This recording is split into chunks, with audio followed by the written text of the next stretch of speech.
来着？咱们啊。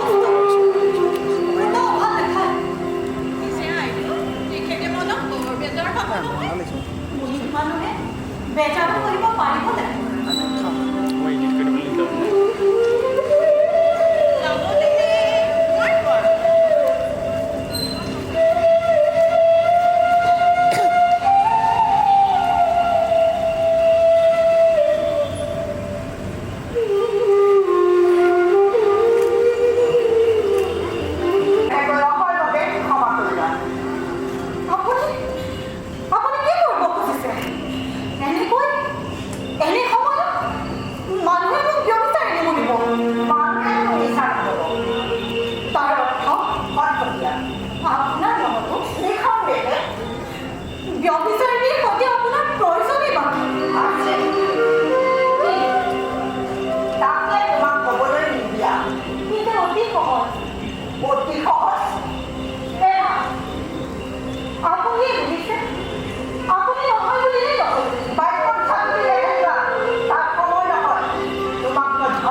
মানসিক সম্বন্ধ হ'বই লাগিব বুলি সমাজে ধৰি লয়, নিৰ্দেশ কৰে।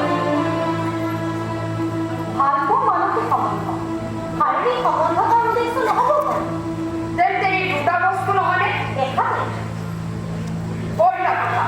তেন্তে তুমি মনটো এঠাইত থৈ শাৰীৰিক এঠাইত থাকিবলৈ একো আপত্তি নকৰা। তাৰ বিশেষ কথা কি? আপুনি শাৰীৰিক এই কোঠাটোত সোমাই থাকি মনটোৰে হিমালয়তো থাকিবগৈ পাৰে। সমাজৰ কথা তুমি নিশ্চয় মানি চলিব খোজা। তেন্তে সমাজে তোমাক তালৈ দিয়া দিছে, তেওঁকে ভাল পোৱা সমাজৰ নিৰ্দেশ, তাক তুমি কেনেকৈ পালন কৰিবা?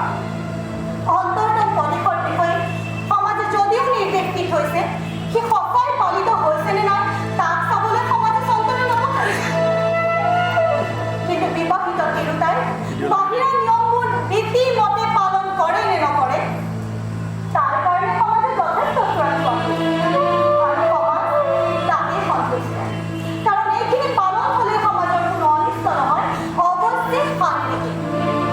ফুৰিবলগীয়া তেন্তে কৰ্তৃত্ব মানে শাৰীৰিক কৰ্তৃত্ব। সেই হ'লে সমাজ সন্তুষ্ট হ'ব। কিন্তু সুন্দৰটো নহয়।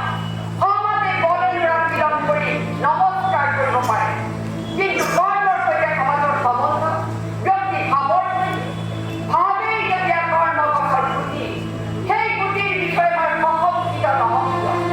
আমাৰ গুটিৰ পৰা কোনদিনা ফুটি গছ গজে তাক কোনে ক'ব পাৰিব? সমাজক সন্তুষ্ট কৰিবলৈ তুমি মোক বিয়া কৰাইছিলা। শাৰীৰিক কৰ্তৃত্বতেই সমাজ সন্তুষ্ট। অৱশ্যে কাৰণ আপুনি মোক মাত্ৰ